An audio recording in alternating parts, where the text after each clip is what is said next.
Hey teacher friends, welcome to Sutton Teaches Secondary, and I'm so happy you're here. Happy 2024! And before I get into all of our stuff for today, if you have not liked the video or subscribed or any of the things, please do so. It is not gonna hurt you to like the video. Nothing happens, you won't die. It's just gonna, tell the algorithm thingamabobber-jiggery that you like me. And, if you subscribe, you'll be helping a Black-owned business.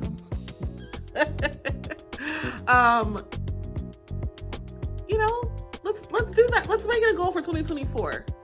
Let's subscribe. Let's like the videos. Let's just do it. It's a thing. Speaking of 2024, I've had a moment to reflect and come together, teacher friend, and really figure out what are we saying deuces to for 2023 and what are we saying yes to in 2024. So I have my list. I've only got 5 things. I think 5 is my number. 5 is it's a good number. So I'm gonna run down my things. You tell me also in the comments, what are some things that you are saying no to? What are some things you're saying yes to? All of that good stuff. First of all, I am saying bye-bye, adios to always saying yes. I will tell you this. I am the person at work who they'll be like, we need someone for the committee. And I'll be like, okay, fine, I'll do it. Or they'll be like, oh, well, this thing needs to happen. And everyone else will be sitting there like crickets. And I feel bad, and so I volunteer myself. Or I'm always, I'm being asked to do things, and I'm sure, okay, sure, that's fine, I'll do it. And the reality is, no. Sometimes we don't have time for that. And honestly, I am going to really be pushing myself this year to take a pause, take a beat, and really think through, do I have the time for this? Can I put it on my plate? I am a whole mom. I'm a whole wife, full-time teacher still, cheer coach, and human. So I really should just be saying no. But sometimes it feels bad to say no. So I'm really taking the time this year to think through, can I add this to my plate? Do I really want to add it to my plate? What is the benefit of adding it to my plate? Or should I just say no and say, I thank you for the opportunity, but no thank you. Or, not at this time. I appreciate the thought, but not at this time. And also just convincing myself that it's okay.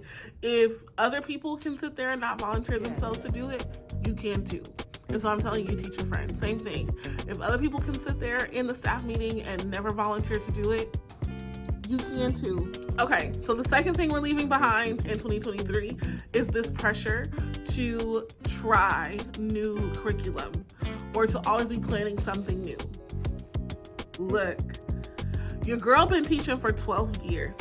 I have a lot of curriculum that I have developed.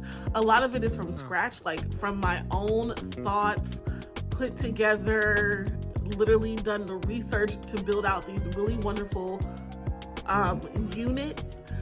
They come complete with tests, essays, projects, warm-ups, all of the activities, everything in between.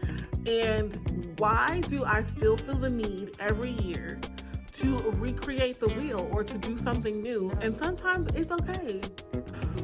When we sit in meetings, when we do all of the things, that is one of the things that we're constantly oh, we'll try this, or do you want to do this? And it's I'm okay with taking something I already have and tweaking it and making it better, because I just think that that's a good practice. But am I going to be creating things from scratch all the time? No, especially this year. Everything that I'm using for the rest of this school year, I have already done before. I will just be making it better. So my third thing that I am working to improve, the third thing that I am leaving behind, is being so rigid and so focused on gotta get the curriculum done, gotta do this, and that I don't take time to enjoy my students.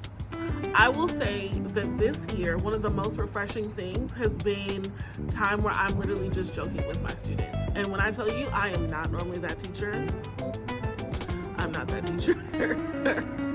You can catch me after school, we can say a couple jokes. Second semester, if I have a class that's really rocking and rolling and we're getting it done, then, you know, I relax a little bit and I kind of let my hair down a little bit and we have a little more fun. Or I might have that 1 or 2 kids that sit closer to my desk and we have conversation a lot. But I'm definitely not the teacher who most of the time, you know, allows for time for students to just be kids and like have fun and tell jokes and like laugh about stuff. But this year, I've been doing a little bit better with that. And I don't know if it's because having a baby has made me soft or what, but I will say that I've also enjoyed it. And I think my biggest fear in that always being a thing is because I've always worried about the classroom management piece and like, how do I reel students in if I allow them so much space to like be free and have fun? But I feel like I found a little bit of a balance. And so I'll allow like time before we get started for that to happen.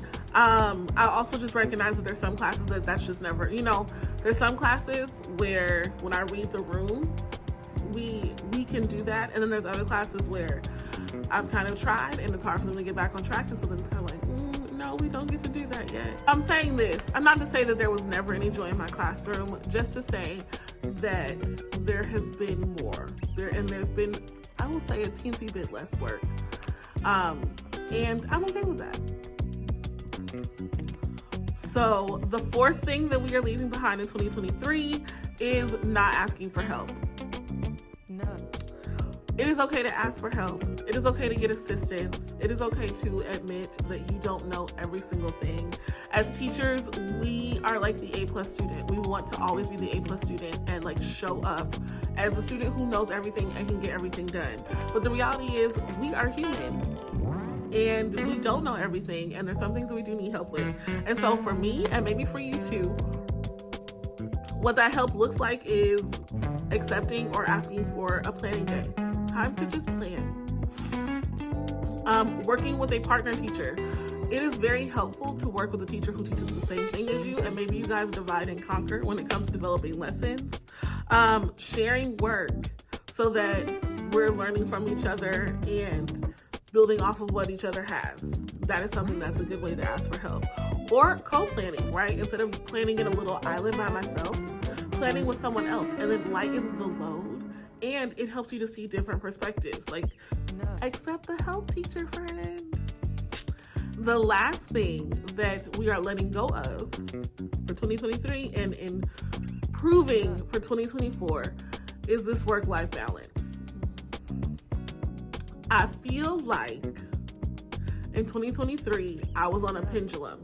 I was either very, very involved at work and doing a whole bunch and off balance in the sense of more work than life, or I was the complete opposite where I was like, work, what's that? I'm not doing any of that. And completely off balance in the sense of like enjoying my life, but not engaged in work stuff, like bare minimum contract hours, doing what I was supposed to do. And I would like to find a balance, right? Somewhere in the middle between, and I think this is something that a lot of teachers were always struggling with, because teaching, as much as we'd like to say it's just a job, it very much is a job that requires heart. It is a person-to-person job. But at the same time, this is a job. And so recognizing that, like, it's also important to go home when it's time to go home. It's also important to not work tons of overtime hours that we are not getting paid for. So try to find the balance. That's where I'm at. For you, teacher friend, let me know in the comments, what is one thing you're letting go of, and what is one thing you are taking on and saying yes to in 2024. I wish you the best for the rest of the school year. We, you know, I will give us a countdown to spring break, but we're not quite there yet. And as always, you are amazing. Bye.